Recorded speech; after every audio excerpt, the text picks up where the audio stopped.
Hello and welcome to Kubby TV. And today, well, we had this series of raids in Colorado.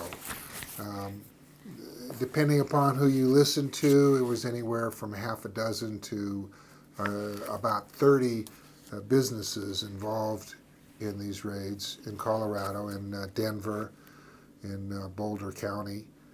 And a lot of questions remain. Of course, if you've been looking at Kubby TV, this shouldn't come as any surprise. I went back and I looked at the first episode of Kubby TV, and in that episode titled Drug War Deception, I made it very clear that nothing had really changed as far as the federal government, and their rhetoric cannot be trusted. Well, the proof is in the pudding, because all those people that were carefully following all of these strict new rules in Colorado still saw their crops go up in smoke, still had all of their assets seized, still had their computer records taken. Even if they were carefully following the rules, according to the DEA, if they are doing an investigation and they find weed, they're going to destroy it. No matter if you're an innocent bystander, they're still going to destroy it. And while they're there, they're going to take your computers, they're going to take your records, and they're going to smash a few windows just for good effect. Of course, you have to ask yourself, who are these people that come in dressed as terrorists, performing terrorist acts, following the terrorist creed of trying to create political change through violence that they're unable to change through the democratic process? Who are these people? They're the DEA, they're the IRS, they're local police, Denver police. In other words, it's the same old story. The police are using their own prejudice, their own misconceptions to terrorize otherwise law-abiding people. Today we learn that these raids may be tied to a gentleman by the name of Ms. Jose Guadarrama.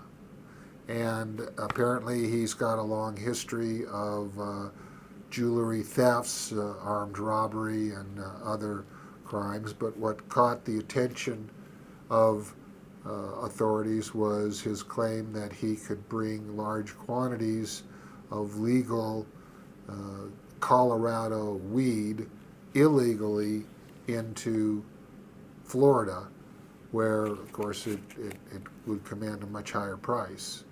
And apparently, the DEA, the IRS, and other agencies using this case went on a fishing expedition and tore through upwards to 30 different businesses, some of which may be destroyed forever, although they were doing nothing wrong. I mean, there's an example of one business where here you can see the picture of the plants piled up, apparently $1 million crop pulled and destroyed simply because that's the policy of the DEA if they happen to find weed being grown regardless of the circumstance.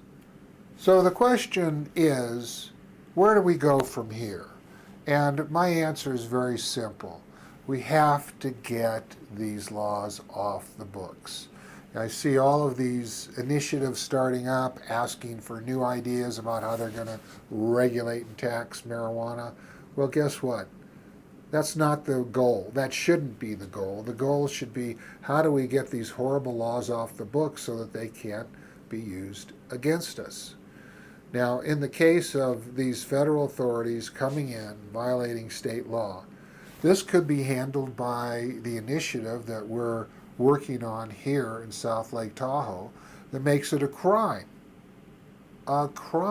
punishable by up to a year in jail to solicit assist, cooperate, be involved in any way with a raid upon a dispensary, with a police action to seize property because of marijuana being grown.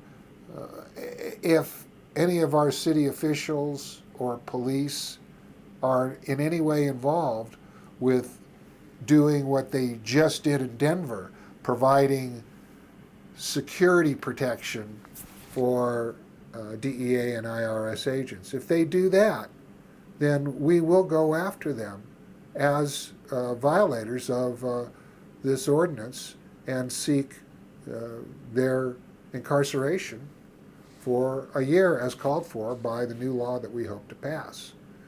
So these are the kinds of things that we should be thinking about.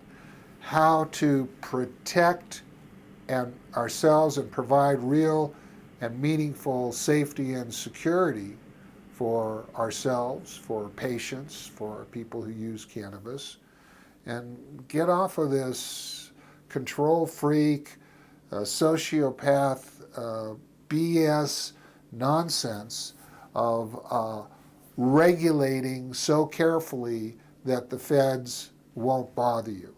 Well, in Colorado, they tried this, and we just saw that for any reason, at any time, federal authorities can come into your business, come into your home, come into your cultivation site, come into your dispensary, and completely trash everything, break windows, steal money, destroy precious medicine, grab records of everyone that has done business with you, all of your patients, all of their health records. This is what is going on right now, and it has to stop.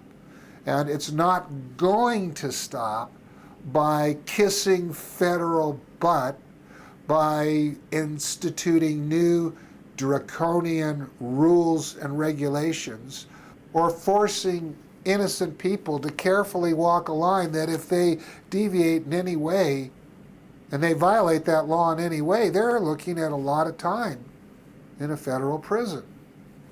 Now, the way it's supposed to work is anything that is not specifically forbidden is allowed in a free society. But what we have today is anything not specifically permitted becomes a crime, punishable by years and years of hard time in a federal prison. And that's wrong. That's not what this country is about. That's not what the Constitution is about. That's not what the Bill of Rights was set up and established for. The government is supposed to protect our rights, not invent new ways to violate them. The job of the police in a free society is not supposed to be an easy one. It's only in a police state that everything is pushed aside to get the criminal, get their man, guilty or innocent, get them behind bars, get them in jail. So my friends, what we saw yesterday in Colorado was confirmation of what I've been telling you all along. The drug war continues. The rhetoric cannot be taken seriously. And we are not going to see any change by instituting more rules, regulations, and taxes. No, change is going to come when we tell the government we have the votes, we're going to pass new laws, those laws are going to repeal this police state mentality, this prohibitionist mentality, this commitment by police to enforce laws at any cost. You know, we used to have peace officers, and their job was to maintain the peace, keep the peace. If a drunk got out of hand, they'd take him, put him in jail for the night, release him the next day. If people got a little too rowdy, they used their authority in an intelligent way to get the situation under control.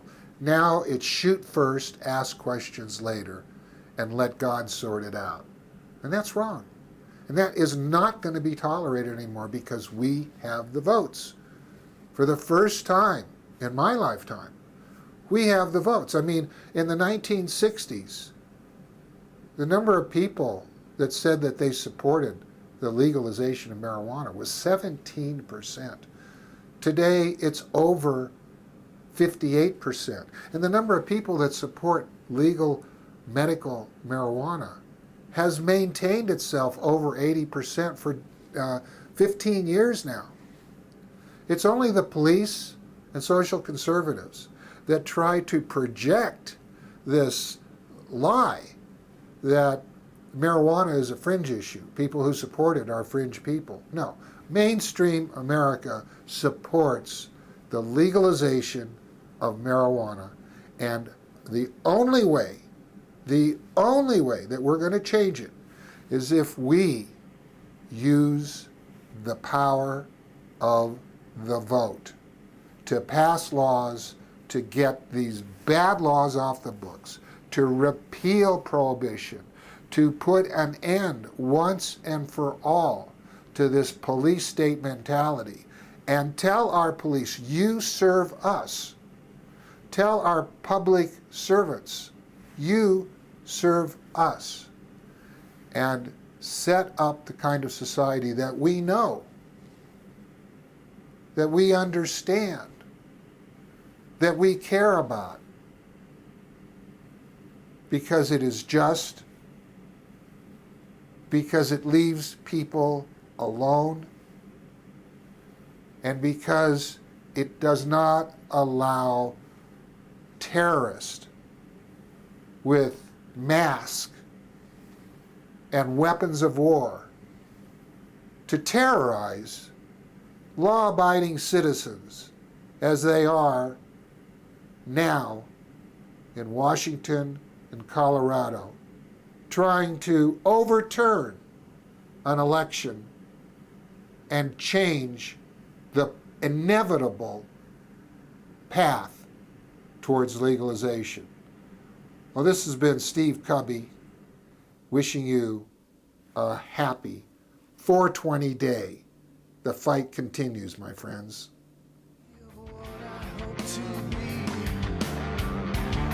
So heavy where I stand. The indecision builds within my twisted sense of self.